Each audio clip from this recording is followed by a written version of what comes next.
What's up, everybody, and welcome to the Rockstar Business Builders Podcast. I'm Kyle Goldie. I'm here for you. I'm going to be providing a lot of value in this podcast, and I am super pumped that you are here. Thank you. This is episode number uno. Number one, guys. Number one. This is the inaugural podcast. Holy smokes. I'm so excited to be here because this podcast is all about small business entrepreneurs in the creative space. If that's you, then you're definitely in the right place. I promise you guys there's going to be no fluff, all the good stuff that is meant to get you the results that you want. Again, guys, I'm your host, Kyle Goldie, so let's get straight down to it. You've envisioned the idea. You've identified the opportunity nobody else could see. And you've decided you're going to turn your badass idea into your badass business. Let's crank that idea up to 11. This is the Rockstar Business Building Podcast. And here you'll get hashtag all the things related to running your business and your life as a creative entrepreneur. We're creative, passionate people, and together we'll cut the fluff and get straight to the good stuff with your host, photographer, coach, and educator, Kyle Goldie. That's right, you guys. This is the first episode ever for this podcast, so I definitely want you guys to be listening in, and here we go. I'm going to be sharing my story with you guys. First, guys, my story, my experience, and my background are pretty important as you dive deep into this podcast in the future. I'm planning on having a lot of episodes for you guys to go through, so I want to let you know a little bit about my world here and share a bit about my background before you dive headfirst into everything. So me personally, I grew up in Vancouver, BC. I'm in my 30s, and I moved to the Pacific Northwest when I was about 10 years old. I started my first businesses when I was a teenager. I did everything under the sun. I started up landscaping businesses, graphic design. I tried out becoming a travel guidebook author. I did everything. All were very small and all failed simply because I didn't really care too much. I had my $20 a week allowance. So if I made $100, $200, $300, $400, that was a lot of money to me. But I never took any of them seriously. Fast forward up until the early 2000s, I graduated high school, I got my bachelor's in business management, and I got into the real world. And you guys know the real world is a little bit different than getting your bachelor's degree or your associate's degree or your high school diploma. And by a little bit, I mean completely radically different. Because when I got into the real world, I had a corporate job, and I absolutely hated it. I got into this management training program simply because that was the path that I thought was going to be right for me. I actually wanted to have that suit on. I wanted to have a tie. I wanted to feel like I was this professional guy getting out into the world, making a paycheck, having a stable life, having health insurance, all that kind of stuff that comes along with a traditional 9-to-5 job.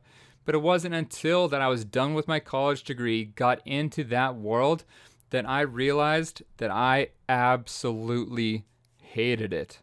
I got out of that. I quit my job. I think I had my first real job out of college. I was in there for maybe a month and a half or 2 months. Really quickly after that, I was like, you know what? I'm done with this corporate life. Let's try something a little bit more creative because that's something that I just enjoyed as a hobby. I didn't quite know what that was yet, but for me at least, that was at least checking out the creative side of the industry in the advertising world. So a lot of times back then, which I'm sure is still the same way today, I had a really difficult time finding a job. I was fresh out of college. I didn't have much on my resume, and I wanted to just hop in. Obviously, I wanted the best job possible, but I realized, hey guys, I'm probably, just going to be going at this head first. Let's just start out with an internship. So that's what I got. I got an internship. They didn't have any room for me, so they just stuck me in a hallway in an office and put me on this little tiny table, and that's where I worked. I worked as a Google AdWords manager as an intern, and all day, every single day, I was being micromanaged. It was miserable. I didn't have any freedom, flexibility. I wasn't doing anything creative Because within Google AdWords, pretty much all I was doing every single day was just managing Excel spreadsheets and then just tracking data. But I'm really glad that I had that background at least now, because my background is by tracking data, doing a whole bunch of A/B split testing, and then figuring out what is actually going to be getting the best results based on your advertising dollars. So that's kind of how I started out in the real world. But again, I was super unhappy. I was there for probably only, I would think, like 4 or 5 months. That was about 11 years ago, guys. So it's kind of hard for me to remember. But yeah, it was about 4 or 5 months, roughly speaking. And I was just an intern. I wasn't being treated like an intern because I had these pretty high responsibility jobs. And I was being micromanaged the whole time. So I quit. I quit before knowing even what I was going to be doing next. And that was a little bit scary for me because I didn't have much of a savings account then. I don't have a trust fund to kind of kick back on. I was just thinking, you know what? I'm not happy. So why am I staying here? Maybe I quit a little bit too early, guys, but I'm the type of person that if I want to change something, I'm just going to change it today and I'll figure it out tomorrow. So what happened was I figured, why not do my hobby for a living? And at the time, my hobby was photography, purely because I just traveled my entire life because my dad was a pilot throughout his entire life, and that's how I was raised. I was traveling all over the world. I always had a camera in my hand because I wanted to document where I was going to try to tell that story. So with my dad's camera, because I couldn't even afford my own at the time, I just went out, started taking pictures of landscapes, had a lot of fun with it. But after about a month or two of that, I realized, hey, this is honestly a little bit easy on me. Granted, I wasn't this, world-renowned landscape photographer back then. But I just at least thought it was easy, and I just wanted a bigger challenge. So for me, I was trying to think about what would give me that big challenge that I really wanted. And that big challenge for me was photographing people. Because what is the exact opposite almost of photographing landscapes? Landscapes are always there. Yes, they're changing of light, color, contrast. The weather's going to be a little bit different, obviously, every single day. But really, they're pretty much kind of be the same thing outside of, the time of day, weather, and related type of things. So I wanted to photograph people. And photographing people for me was a little bit confusing because I didn't even know where to find those people. Was I going to just pull someone off the street and ask them if I can take their photograph? No. And remember, guys, this is about 10 years ago I'm talking about here. So 10 years ago, there was a website called Model Mayhem. And I only learned about that through meetup.com. Because I didn't know anybody. My network was really small, just fresh out of college, trying to get into a new field that I knew absolutely nothing about. And back then, there really wasn't even many workshops available. There wasn't even Facebook, guys. Like, Facebook was brand new. So like in today's world where you see these huge groups of tens of thousands of people inside of there, where you can just easily post a question and you get 100 different responses, that did not exist back then. Even YouTube was pretty new back in the day, like 10 years ago, where yeah, there were some tutorials, but they were all super basic. And especially for the type of tutorials that I really wanted to try to make more money so I can actually pay rent somewhere, that just really didn't exist 10 years ago. So that kind of made me really push myself out of my comfort zone to just do this on my own. Yes, I learned by trial and error, which I do not recommend for you guys. But that's where I started. And that's why I was able to then have all that trial and error expertise and that failures that I had. Because again, guys, like when you fail at something really quick, it's just take it like a learning experience. Because if you have that learning experience and then you can grow from it, perfect. Do not fail at something and then just stop. Because the only times where I think you truly fail is when you stop doing that thing. Just take that little quick break that you might need after having that quote unquote failure of an experience as a true lesson. Yeah, maybe take the evening off if it kind of got at you a little bit, but then get back to it the next day and just take it as a learning lesson. So do something different tomorrow.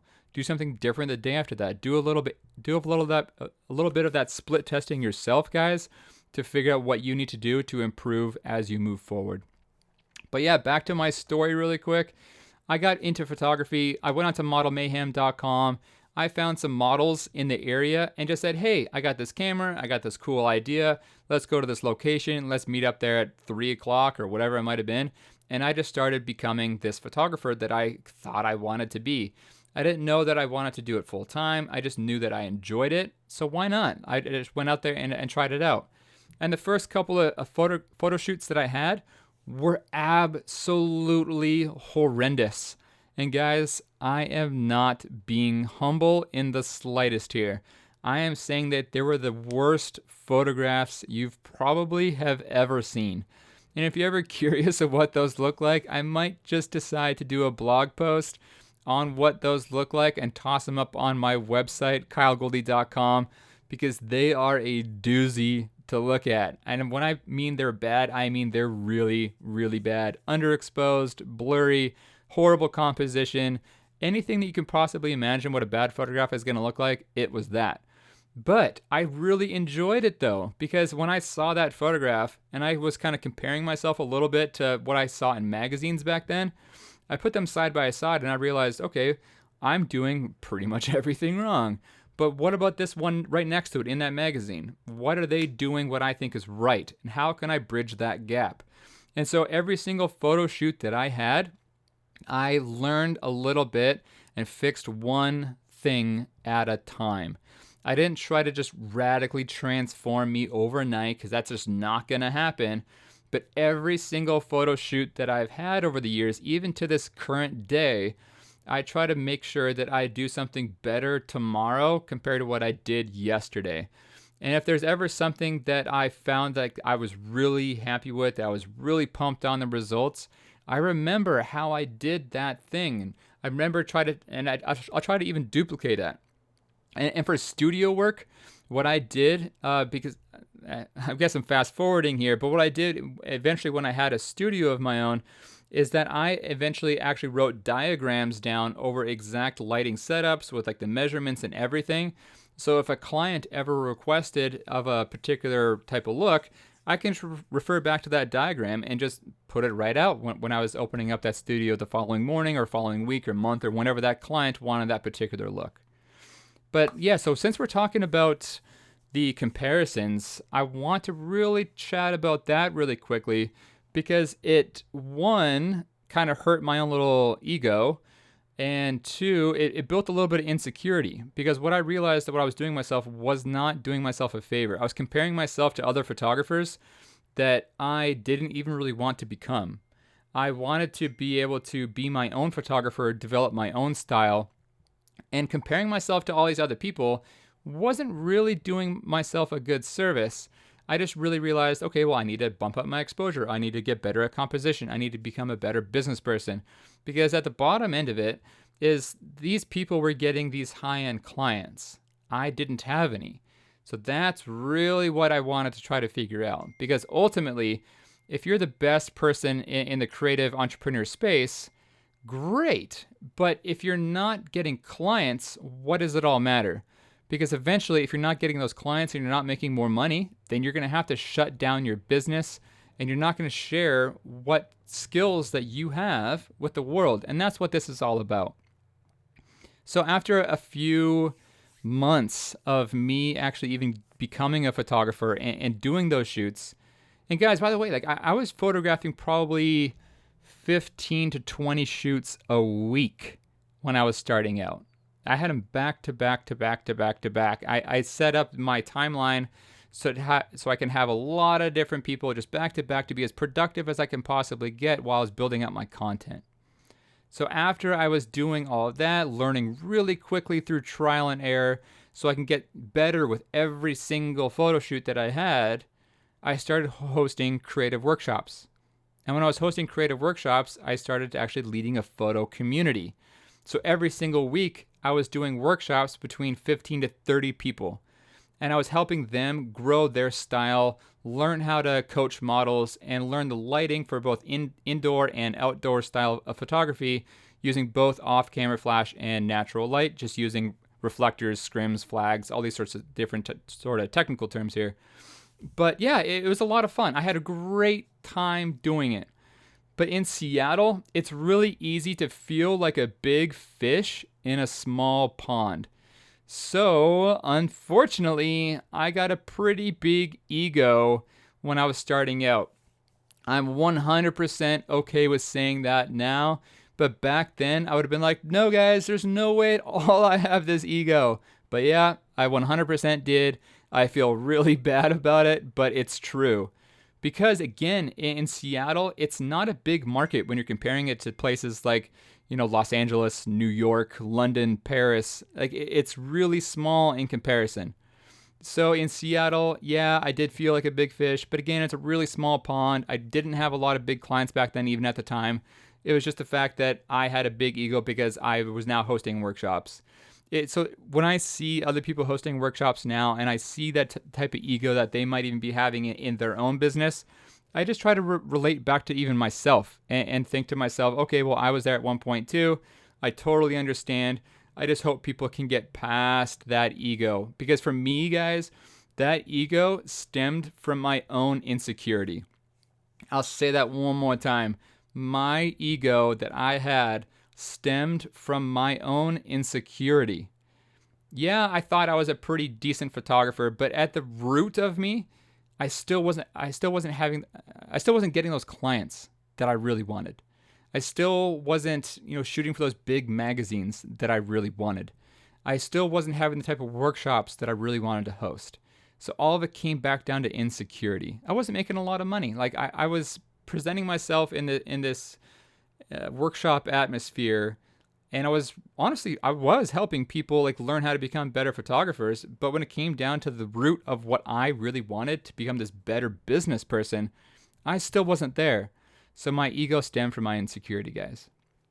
I started comparing myself to even more people, and I could never feel like I could really match up to them. But I used that as a motivational tool to learn, grow, and push forward on my own and create my own brand. Because what I eventually was then able to do was my photography style was then known before you even see like a photography credit on the bottom. And that's what I want for you guys as well as photographers, for all the photographers that are listening to this. But I don't want you to be comparing yourself so much to other people. I don't want you to be putting others on pedestals. I want you to be instead focusing in on yourself and the things that you're wanting to accomplish and hit your goals inside of your own business. For me, when I was starting out, one of the biggest things that really helped me was just honestly assisting others. I was assisting others even the time I was hosting my own workshops. I was assisting other people. And these other people were at those higher levels that I wanted to be. And I simply wanted to assist because I wanted to learn what they were doing and become in their circles. I did anything to help them. I traveled for free. I slept on couches. You name it. I did it. I had to do it. I wanted to. I didn't care if it was for free. I didn't care if I had to even put it on my credit card because I knew if I was going to be learning from these people, I was going to get a little bit of that shortcut that I wanted. Because again, guys, like back 10 years ago, it was really difficult to find the right workshops, the right tutorials, the right community to help me grow where I wanted to go. It's not like how it is today. I wish that there was really amazing podcasts that I could have listened to back then, but there just simply was not. So I assisted. And even in today's world, assisting is a really great place to start. Assisting, getting internships, whatever that you want to do. Do that thing. Do it every single day. Surround yourself with the people who live the life that you want to do. Learn what they do and then tweak it so you have your own special, unique take on it and then build it.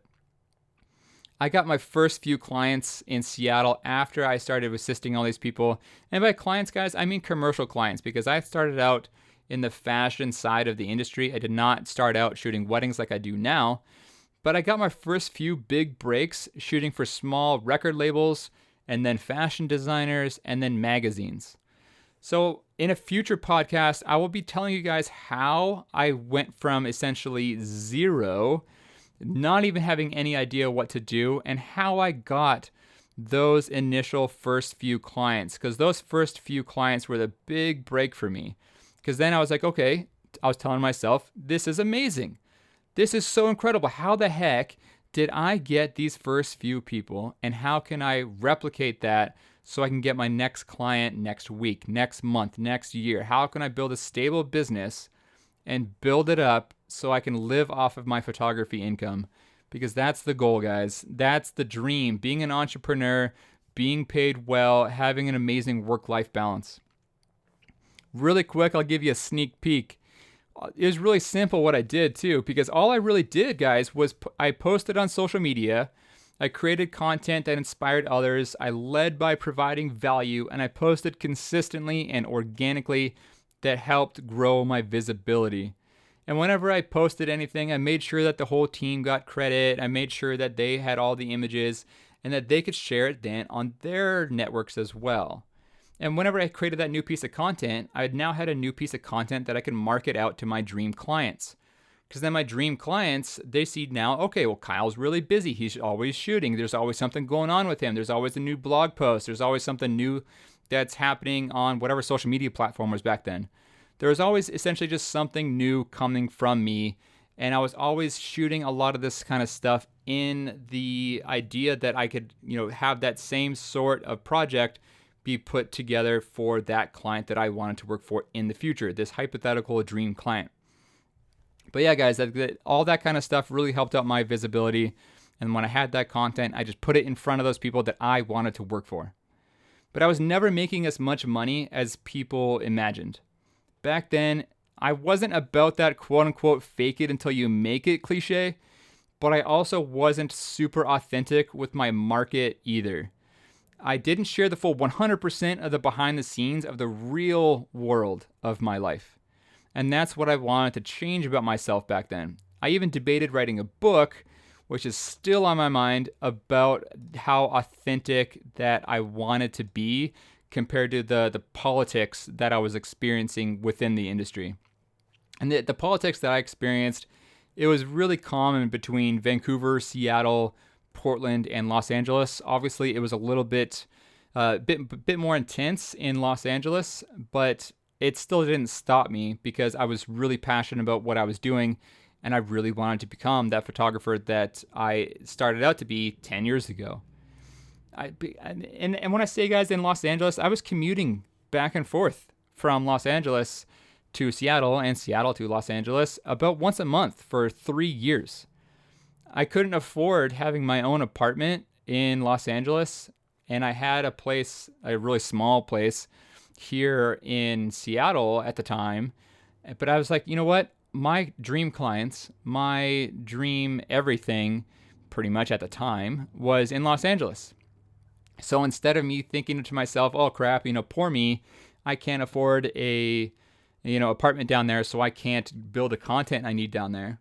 All I did, guys, was I, at the time, set out goals for myself to shoot in Los Angeles once a month. And I'd go down there for between 5 to 7 days at a time.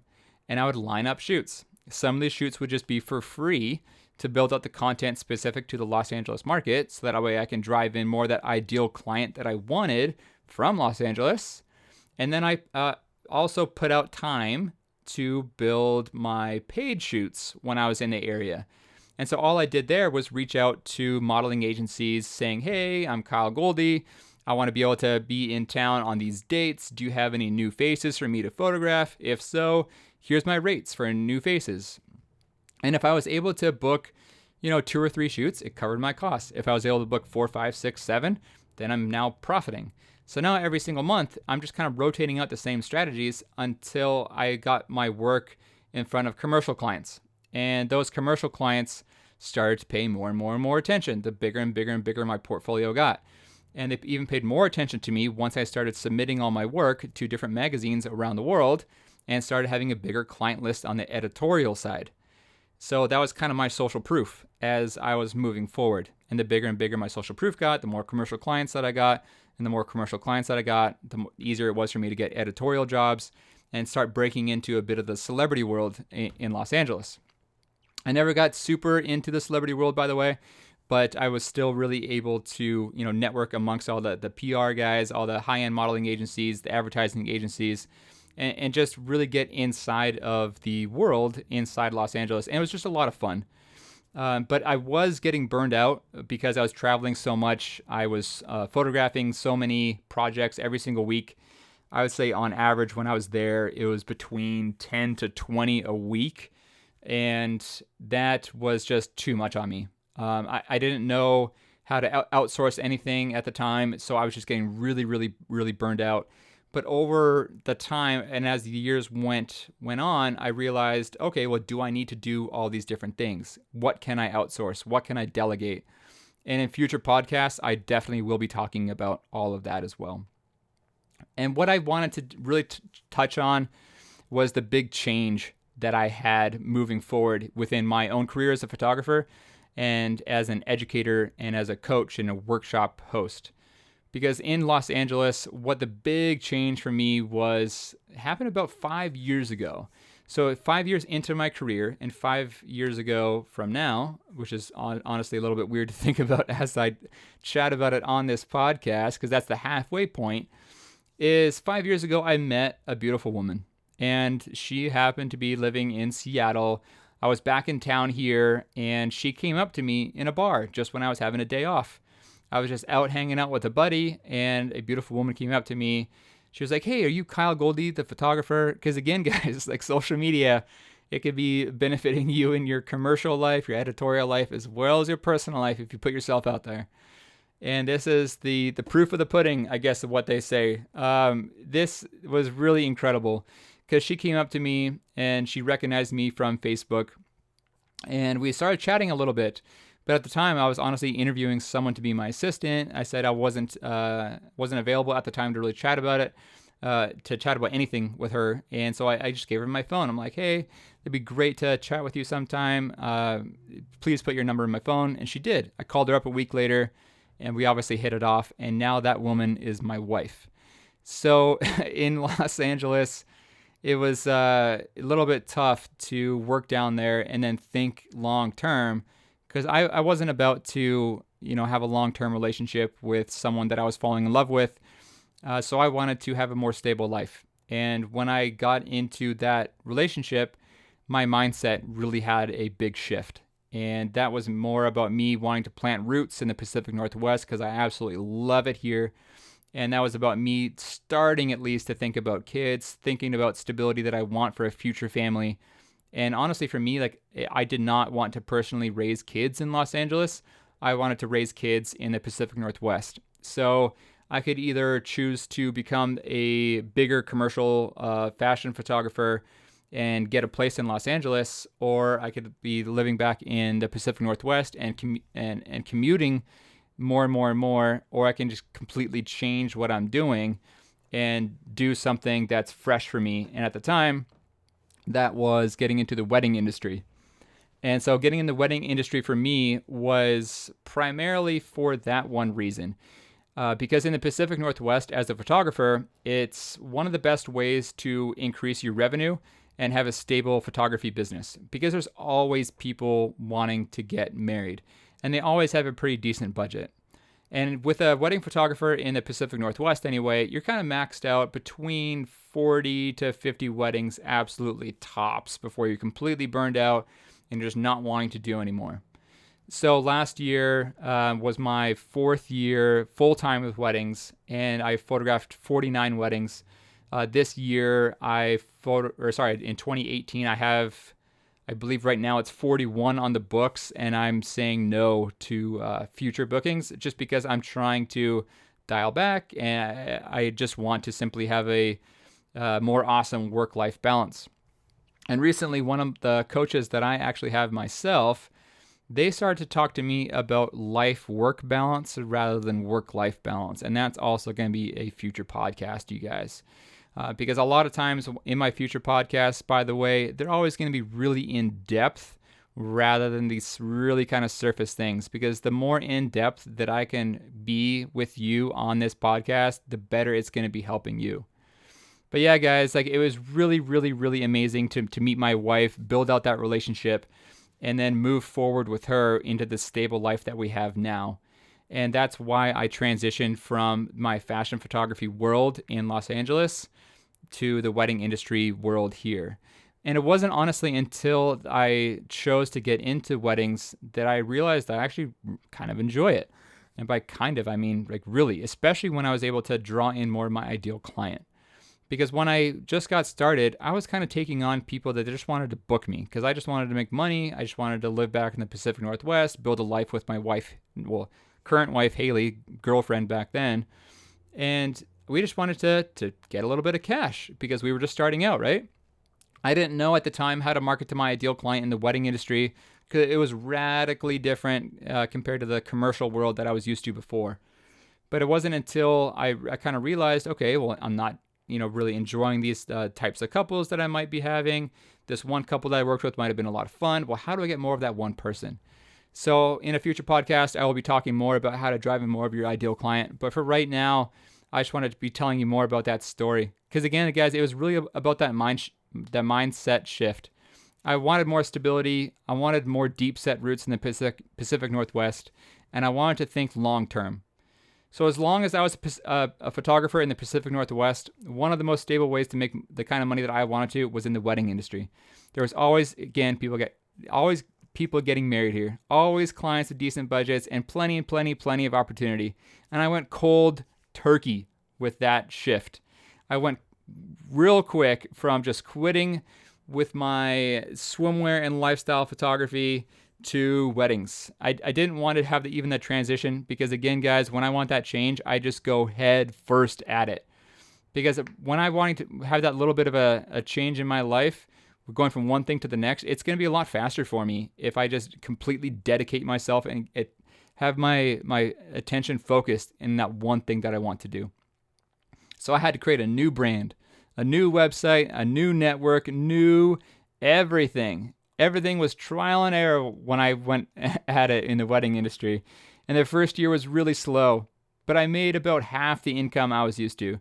The second year was nearly replaced with my fashion photography income, but the third year surpassed it.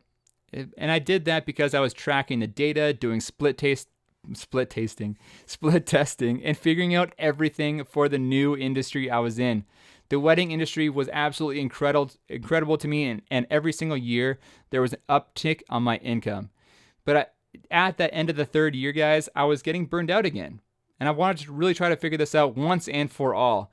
So I hired a few coaches. I got a mindset coach. I had a productivity coach. And I wanted to try to figure out how the heck can I scale up my income at the same time as reducing the number of hours I worked per week. And for me, guys, that was outsourcing. I'll have an entire podcast on that topic. But yes, it was definitely putting my stuff into someone else's hands that I trusted. I felt like I cracked the code because I was making even more money and working fewer hours per week. Again, I was making more money and working fewer hours per week just because I was outsourcing and delegating a lot of stuff within my own business. I had templates set up for pretty much everything. My photographs were being edited by someone else, and I really felt like I'd cracked that code. By the end of the fourth year of me being full-time in the wedding industry now, which is now the 9th year of me being a full-time photographer, I just wanted to share all the information with everyone else. Because what I noticed now that Facebook is super prevalent is that everyone else was just really confused like I was. And I remember the pain and the struggle and the frustrations and honestly the tears that came from that frustration and that struggle. I don't want that for anybody because I was there. I know, I truly know how that feels because I was there. So I don't want that for anybody. And that's also why I'm now having a podcast show. I want to be able to give you the in-depth, crazy, awesome information and advice straight up right here for free. That's what I want for you guys. Because again, I felt like I cracked that code and I wanted to share it with everybody. The 5th year, which is right now as I'm even speaking to you guys, the 5th year full-time in the wedding industry, I started my online program, built up my website, and started to get back more intently into the coaching and education side of the industry. And again, that's simply because I wanted to give back to others and be that person that I felt like I wanted 5, 6, 7, 8, 9, 10 years ago. Because I didn't have that person. So now I'm trying to be that person for others simply and purely. I debated expanding out my associate photography team or starting even another totally separate business simply because I had newfound time this year and last year and a stable business, but instead I wanted to give back to others. Everything I'm doing comes back to that. So here we are today, guys. I have a new podcast, new online programs, and doing everything I've set my eyes on for quite some time now. I haven't gone about this alone either. I've had the support from my incredible wife, Haley. I have had mentorship from a dozen specialized coaches in their respective fields over the last year. And if you guys don't have a coach yourself, I highly, highly, highly recommend that you hire someone amazing. But when you guys are ready to hire a coach, even if it's not me, do your due diligence. Figure out if they're actually preaching what they practice and if they have the results and testimonials that you're wanting to get yourself. Don't just be signing up with anyone who you have up on a pedestal because you've heard of their name or they have a big social media following. Do your due diligence and figure out if they're going to give you the results that you're wanting to get. But yeah, guys, I'm excited and I'm super grateful that you're here. I'm really excited to be on this podcast with you, and I'm thrilled for everything to come. Have an incredible day, and I'm going to see you on the next episode. This has been the Rockstar Business Building Podcast, our weekly get-together of creative, passionate entrepreneurs. For more guidance on how to build the ultimate rockstar business, visit KyleGoldie.com. Sign up for his free newsletter and learn about his online coaching programs designed to crank your business up to 11.